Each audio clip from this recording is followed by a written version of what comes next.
چنانچہ نبی الاسلام نے ارشاد فرمایا کہ وَاسْتَكْثِرُوا فِيهِ مِنْ 4 خصال، 4 اعمال اس مہینے میں زیادہ کرو.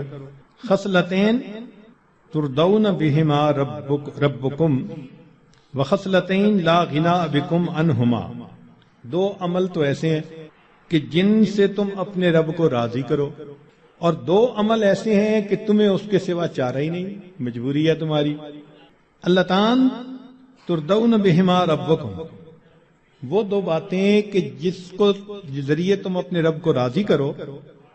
فشہادت اللہ الہ الا اللہ وتستغفرونہ، یعنی کلمے کا ورد زیادہ کرنا، تحلیل زیادہ پڑھنا اور استغفار زیادہ پڑھنا. یہ 2 عمل اس مہینے میں خاص طور پر زیادہ کرنے کی ضرورت ہے، کیونکہ اللہ کے پیارے حبیب صلی اللہ علیہ وسلم نے ارشاد فرمایا، لہذا اس بات کی اہمیت دل میں اچھی طرح بٹھانی چاہیے. تو لا الہ الا اللہ کی بھی کثرت کریں، کم از کم چند 100 مرتبہ دن میں پڑھ لیا کریں، اور ہمت والے تو 1000 دفعہ 2000.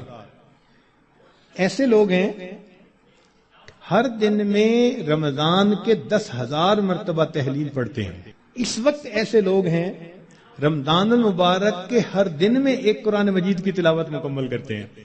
نوجوان ہیں، کما رہے ہیں، وقت تو ایک جیسا ہے ہمارا بھی اور ان کا بھی، لیکن انہوں نے یہ محسوس کر لیا کہ اس وقت میں ہم نے اللہ کو راضی کر کے ہٹنا ہے. ان کے لیے یہ سارے کام آسان. تو ہم چلو چند 100 دفعہ یا 1000 دفعہ ہی لا الہ الا اللہ کا ورد کر لیا کریں، اور اگر چلتے پھرتے عادت ڈال لیں تو سبحان اللہ کئی 1000 مرتبہ کرنا بھی آسان ہے. اور ہمارے اکابر سبحان اللہ، وہاں سینکڑوں اور ہزاروں کی بات نہیں ہوتی تھی، اور لاکھوں کی بھی بات نہیں ہوتی تھی، کروڑوں کی بھی بات نہیں ہوتی تھی. کروڑوں مرتبہ سے زیادہ دل کے اوپر لا الہ الا اللہ کی ضرب لگتی تھی. کروڑوں مرتبہ سے زیادہ دل کے اوپر کتنا نور ہوتا ہوگا.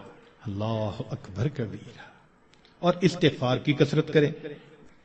اور 2 چیزیں جس کی ہمیں ضرورت ہے، ایک اللہ رب العزت سے جنت مانگیں اور جہنم سے اللہ تعالیٰ سے پناہ مانگیں. تو اس مہینے میں یہ دعا مانگنی چاہیے، اللہم انی اسألک الجنہ وَأَعُوذُ بِكَ مِنَ النَّارِ. اے اللہ میں جنت کا سوال کرتا ہوں اور جہنم سے اے اللہ میں پناہ مانگتا ہوں.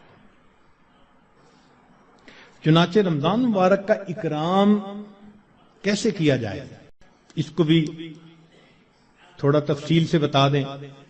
جو احترام کرنے والے ہیں وہ تو رمضان سے 2 مہینے پہلے سے ہی دعائیں مانگنی شروع کر دیتے ہیں. رمضان سے پہلے ہی گناہوں کو توبہ کر کے باطن کا غسل کر لیتے ہیں، اور پھر رمضان خوب اچھے انداز سے گزارتے ہیں. لیکن اب آخری عشرہ رہ گیا. اس آخری عشرے میں ہم گناہوں سے اس طرح بچیں جیسے احرام کی حالت میں حاجی محرم گناہوں سے بچا کرتا ہے. جو لوگ حج پر گئے ہیں نا، عمرہ پر، ان کو اچھی طرح اندازہ ہے کہ جب احرام باندھ لیتا ہے تو بالکل کیفیت ہی اور ہو جاتی ہے. پھر جنایات سے بہت بچنے کی کوشش ہوتی ہے. ہر وقت یہ احساس رہتا ہے میں محرم ہوں، احرام باندھا ہوا ہے. بالکل رمضان گزارتے ہوئے وہی کیفیت ہو، انا صائم، میں روزہ دار ہوں، رمضان کا مہینہ ہے، مجھے اس میں کوئی گناہ نہیں کرنا. چلتے پھرتے لا الہ الا اللہ کا ورد رکھیں، اور کبھی کبھی پورا کلمہ بھی پڑھیں، لا الہ الا اللہ محمد الرسول اللہ. جتنا ممکن ہو سکے قرآن مجید کی تلاوت کریں، حتیٰ کہ 2-3 منٹ بھی اگر خالی ہیں تو اس کو خالی نہ گزرنے دیں.